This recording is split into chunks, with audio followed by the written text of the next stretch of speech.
Hello, this is Shaun from Sivako, Road to Avatar, and today we're doing live reaction. I haven't watched the trailer yet. This is the first time watching it. I'm here with my wife.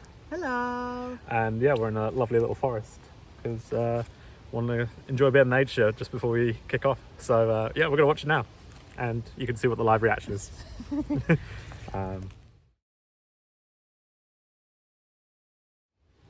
Why are we hearing Sigourney Weaver? Why are we hearing Sigourney Weaver's voice? Well, because she's Kiri. She's like one of the kids. So yeah, that's a lot. That's a lot going on. I like that again. It doesn't like show too much story. I don't think. From that, like you got like the basics of the story. It's interesting. There's like no Spider, who's the like adopted human son. Yeah, there was like nothing of him in that trailer, which I'm kind of shocked by. But that makes me interested because it maybe means that's kind of like the exciting part to come. As in, like, probably got some surprises in there. But there was a lot of Kiri, like a lot of her, and she seems to have like a really good relationship with Jake. Her dad. Yeah, Her dad. I love that. Oh, Neytiri being pregnant and then the baby coming up out of the water. It's like, it makes me think that she give birth in the water. How we're connected to water. We know Kate Winslet's character is pregnant in it. And yeah, that sort of makes sense because they're like the sort Is that Neytiri with the pregnant? Neytiri was at the start with pregnant as well, yeah. The bioluminescence Yeah, under the water. that looks, you know, you always talk about like visuals for Avatar. Yeah, everyone does, but this is like on another level. That's like ridiculous, like the bioluminescent stuff, and the way nighttime shots are done. Despite the fact that it's dark, you can still see everything, which is good because, you know, we went and saw Batman like earlier this year, and some of the bits in the nighttime shots were too dark. Yeah. But it just felt like you couldn't see anything. I don't think there's going to be a problem with that in this. Even just with the trailer, you feel that their connection with nature and living in harmony. So was there characters that you sort of like, oh, I'm curious who that is?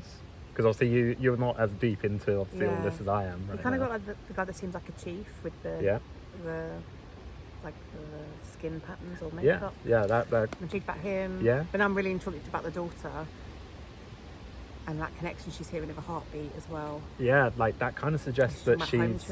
I think she's talking about like that connection with Awa, but maybe, yeah, like maybe that means that because she's. what do you think? Because we had Grace go into Home Tree. Yeah, Grace went into the Tree of Souls, like she passed away in the first one. They tried to like connect her to her avatar body before she died, but maybe it's more than Awa. Is she connecting maybe it's a to bit, people in it's possible other souls of their ancestors? Quite possible, you know, like it could be like it could be that she's just connecting to Grace, it could be that she's connecting to Awa directly, it could be even more than that, you know, it could be expanded upon hugely. So that's exciting. Also, I want to like say I love that Free Willy shot. I know it's like direct copy, but seeing one of the Tolkiens, because that's what the whales are called, the Tolkiens, jumping out over the top of the RDA guys, ready to like squash them. Yeah, I thought he was going to like take it out, and I love that. I'm trying to think if that's with maybe like one of the Marvel films where they're like banding with all different species against the enemy kind of thing to protect. Yeah, they do that sort of like thing in Endgame. Black Panther, is that right? They do a bit of that in Black Panther, yeah. But they do that in the first Avatar as well. Like Awa like sends all the animals to help as well right at the end. Yeah. One other thing I want to say is there's the shot, and this is like confirming like stuff I was sort of tweeting about yesterday. Quaritch had his skull in his hand and he crushed his own skull. Is it his own? I'm assuming so. Like, that's like, not only is that really badass, but I think that's so interesting to see him like, well, yeah, exactly. Like, we don't know what state Quaritch is in when he returns to his, well, when he gets his new body. Does he have all the memories of Quaritch even up to the moment of his death?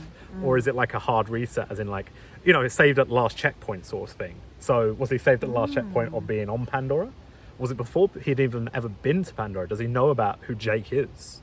I just kind of presumed he has stayed the same, but then he had never been in an avatar before. No, never. So There's a whole new like exciting element. But yeah, like that sort of destroying its own skull is kind of like, damn, that's like nice. dark, and but also like, oh, maybe a sign of him like pushing away his humanity a bit further. Yeah. But then I'm wondering who. Should you think logically, because he's such a baddie in the last one, he is still the opposition. But then if he's living as an avatar, doesn't he want? And that's the only place he can kind of exist. Is he then going to be converted to the good side because that's now his home?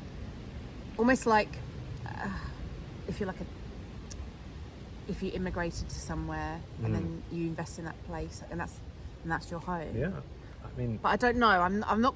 It makes me wonder. But he's so nasty and evil. Surely. Well, that's this is not it. the case. Like, the main thing with him returning is that there's these things called recoms, and they're basically bringing back people who had died into avatar bodies, like putting their memories back into another avatar body of themselves. Oh, you know what? It's like it's like a almost what's the word? A metaphor for like if everyone could get into heaven, Oh yeah. but still had the same morals. Oh. It's kind of basically, here you go, you're in heaven, you've got this beautiful new body, but you're still gonna like Yeah, like you're given this second chance at life, like Jake is given a second chance at life in the first one. How does he react to it? Apologies for the plane. I don't know where. Suppose we're in an airport as well. Oh, human beings. But yeah, overall, like that was perfect for me. That's exactly what I wanted from the trailer. Not any details given away where I'm like, I feel like anything's been spoiled. I can clearly see where we've got a few action scenes. There's definitely going to be like it looks like there's going to be some nighttime action scene, which is going to be really, really big. And I'm excited to see where they go with that. So we might find that we rewatch this a few times at home on the big screen. Yes, and then I'm definitely discuss it more. Yeah, I'm definitely gonna go home and watch it on my 4K TV because I need the details. It's so stunning, and I just hope that people see the beauty of our Earth in that, and like makes people want to protect our Earth more. Yeah, and that's what it is. Because it's really kind of in sync with what happens in our world. Yeah, so, definitely. All right, yeah. We'll leave you at that for now. Catch you around. Bye.